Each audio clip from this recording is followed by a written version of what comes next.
ആണ്ടോടെ നാം മയപ്പെടുമാറാട്ടെ. ആണ്ടോടെ നമുക്ക് പിന്നെ ഒരു കറുത്ത ദിവസം കൂടെ തന്നിരിക്കുക. ഈ ആണ്ടോടെ കറുത്ത ദിവസത്തിൽ നമുക്ക് ആണ്ടോടെ നമുക്ക് സ്തുതിക്കാം. ഇന്ന് നമ്മളെ എപ്പിസോഡ് 104. ഈ ഞായർക്കളം നമുക്ക് വിസാരിക്കാം. എന്നെ ആണ്ടവർ നമ്മളോട് പേശ് നമുക്ക് പാക്കലാം. ഫിലിപ്പി ലേഖനം 1:25-26 വാക്യങ്ങൾ നമ്മൾ വാസിക്കുമ്പോൾ നമുക്ക് കിടച്ചിടും. നമുക്ക് 25-26 നേരത്തെ നമ്മൾ 25-ന്റെ കൊഞ്ചം പോർഷൻ താൻ നമ്മൾ വിസാരിച്ചത്. നമുക്ക് ഇനി 25-ന്റെ നമുക്ക് 25-ലേക്ക് നമുക്ക് ഒന്നുകൂടെ പോയിടാം. ഇങ്ങനെ ഉറച്ചുകൊണ്ട് നിങ്ങളുടെ വിശ്വാസത്തിൻ്റെ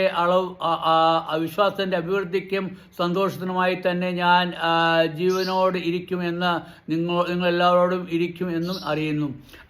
ഇங்கே അപ്പോസ്തലനായ പൗലോസ് എന്നാ சொல்லுது, ഞാൻ ഇങ്ങനെ ഉറച്ചുകൊണ്ട് ഞാൻ ഉറച്ചുകൊണ്ട് ഞാൻ എന്നെ തന്നെ ഉറച്ചല്ലെങ്കിൽ ഞാൻ വിശ്വസിച്ചുകൊണ്ട് ഞാൻ എന്നെ വിശ്വാസം പണത് എനിക്ക് വിശ്വാസം ഇരിക്കും നിങ്ങളുടെ വിശ്വാസത്തിൻ്റെ അഭിവൃദ്ധിക്ക് നിങ്ങളുടെ വിശ്വാസത്തിൻ്റെ അഭിവൃദ്ധി അല്ലെങ്കിൽ നിങ്ങളുടെ വിശ്വാസം വളരണം. അതുതാണ് എൻ്റെ തേവ.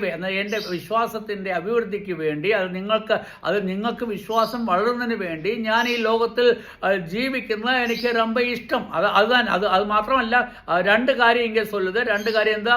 ഒന്ന് വിശ്വാസത്തിൻ്റെ അഭിവൃദ്ധി, രണ്ടാമത് സന്തോഷത്തിന്. അതായത് അതുമൂലം നിങ്ങൾക്ക് സന്തോഷം കിടക്കും.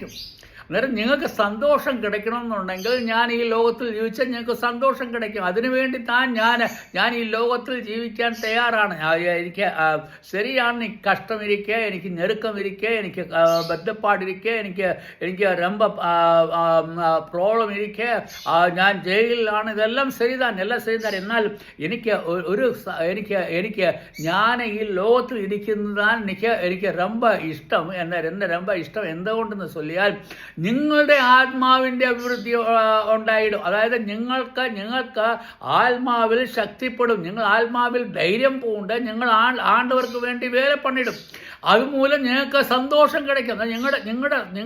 നിങ്ങളുടെ സന്തോഷത്തിന് ഞാൻ ഈ ലോകത്തിൽ ജീവിക്കണം. അല്ലെങ്കിൽ ഞാൻ ആഗ്രഹിക്കുന്നത്, ഞാൻ മരിക്കുന്നതിന് എനിക്ക് ഏറെ ഇഷ്ടം, അല്ലെങ്കിൽ ഞാൻ ഇറന്ന് പോകുന്നതിന് എനിക്ക് ഏറെ ഇഷ്ടം. കാരണം ഞാൻ എങ്കിരിക്കും, ഞാൻ സ്വർഗത്തിലിരിക്കും, ഞാൻ ആണ്ടവരുടെ ഒപ്പം ഇരിക്കും. ഇപ്പം ഞാൻ ഈ ലോകത്തിലിരിക്കും നിങ്ങൾക്ക് വേണ്ടി ഇരിക്കാൻ വേണ്ടി ഞാൻ ആഗ്രഹിക്കുന്നത്. നിങ്ങൾ അതുമൂലം നിങ്ങൾക്ക് എന്നാ കിടക്കണം?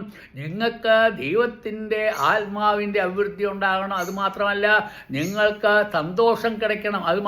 അത് മാത്രമല്ല, പിന്നെ എന്താ 25-ാം വാക്യത്തിൽ നമ്മൾ വാസിക്കുന്നത്, നിങ്ങളെല്ലാവരോടും കൂടെ ഇരിക്കുമെന്നും അറിയുന്നു.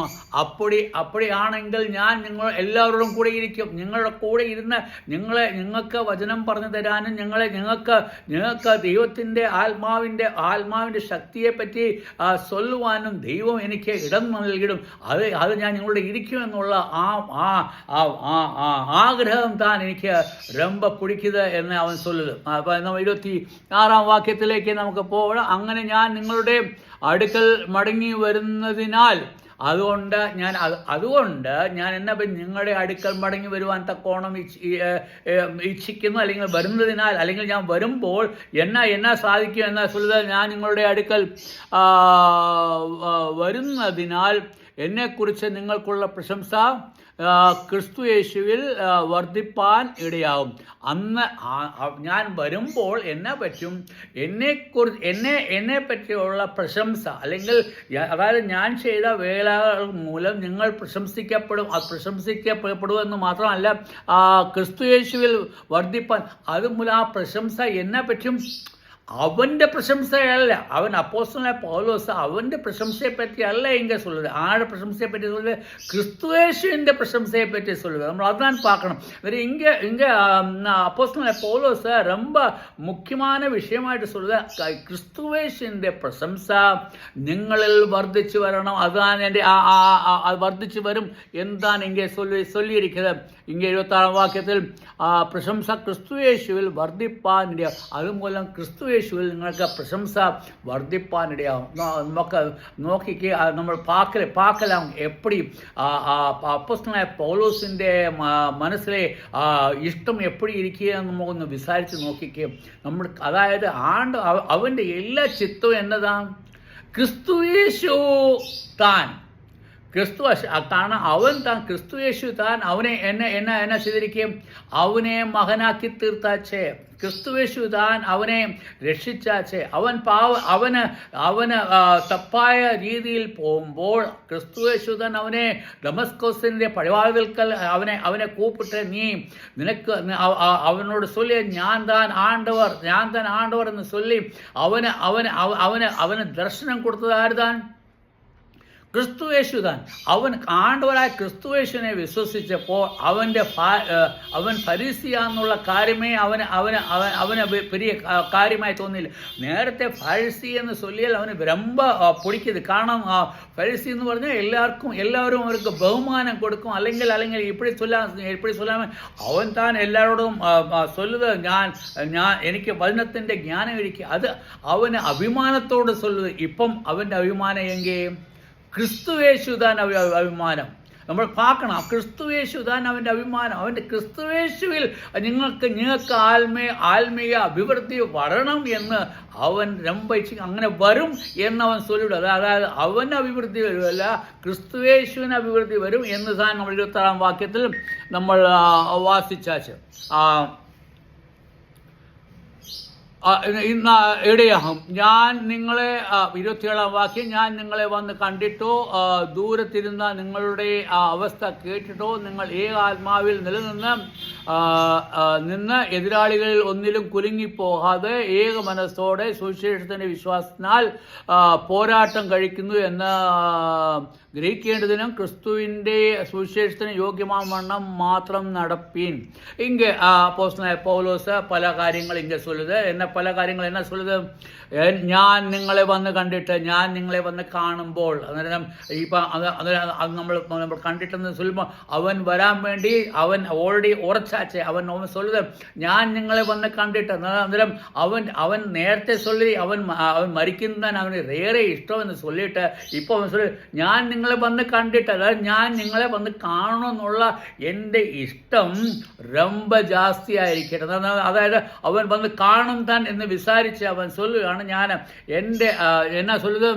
ഞാൻ നിങ്ങളെ വന്ന് കണ്ടിട്ട് ദൂരത്തിരുന്ന നിങ്ങളുടെ അവസ്ഥ കേട്ടിട്ടോ, ഞാൻ വന്ന് പാക്കുമ്പോൾ, അല്ലെങ്കിൽ ദൂരെ ഞാൻ ഇരുന്നപ്പോൾ, അല്ലെങ്കിൽ ഞാൻ ജയിലിൽ ഇരുന്നപ്പോൾ, അല്ലെങ്കിൽ ഞാൻ നിങ്ങളിൽ നിന്ന് അകന്നു നിരുന്നപ്പോൾ ആ അവസ്ഥ നീ മനസ്സിലാക്കിയിട്ട് നിങ്ങൾ എന്ത് ചെയ്യണം? അവസ്ഥ എന്ന് ചൊല്ലിയാൽ നിങ്ങൾ അത് നിനക്ക് പൊടിയണം. കേട്ടിട്ടോ നിങ്ങൾ ആത്മാവിൽ നിലനിന്ന്. അതുകൊണ്ട് ഞാൻ കേട്ടിട്ട് ഞാൻ എന്നാ ചൊല്ലുക? നിങ്ങൾ ഒരേ ആത്മാവിൽ നിലനിൽക്കണം.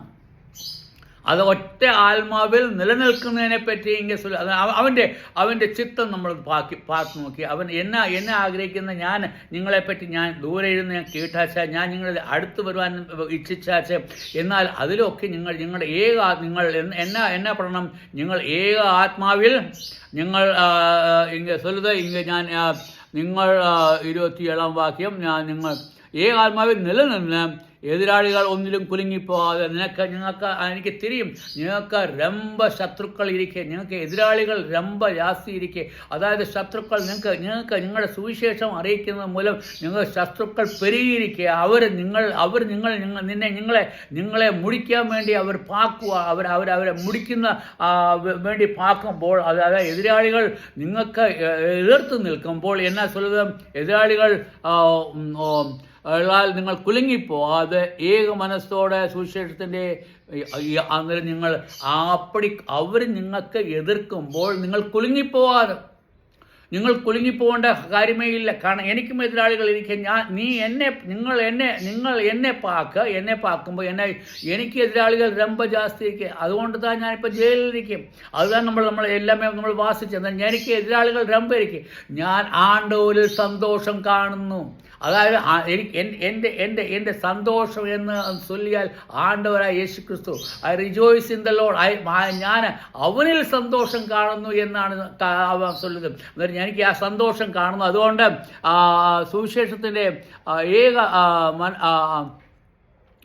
നിലനിന്ന് ഒന്നിലും കുലുങ്ങിപ്പോവാതെ, നിങ്ങൾ കവലപ്പെടാതെ, നിങ്ങൾ ഭയപ്പെടാതെ, നിങ്ങൾ പേടിക്കാതെ, നിങ്ങൾ ഒരു രീതിയിലും നിങ്ങൾ ഭയക്കാതെ, നിങ്ങൾ എന്നാ പറയണം, നിങ്ങൾ നല്ലപോലെ ധൈര്യം പോകേണ്ട, ശക്തി പോകേണ്ട, നിങ്ങൾ എന്നാ പറയണം, ആണ്ടവരുടെ എങ്കിൽ ആകെ എന്നാ ചൊല്ലുത് 27 വാക്യം, ഒന്നിലും കുലുങ്ങിപ്പോവാതെ ഏക മനസ്സോടെ സുവിശേഷത്തിൻ്റെ വിശ്വാസത്തിനായി നിങ്ങൾ അപ്പടി എന്തിന്, അത് സുവിശേഷത്തിൻ്റെ വിശ്വാസത്തിന് വേണ്ടി.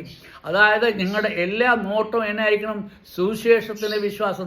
നിങ്ങൾ കേട്ട സുവിശേഷം അതുമൂലം നിങ്ങൾക്ക് വിശ്വാസം വന്നിരിക്കണം.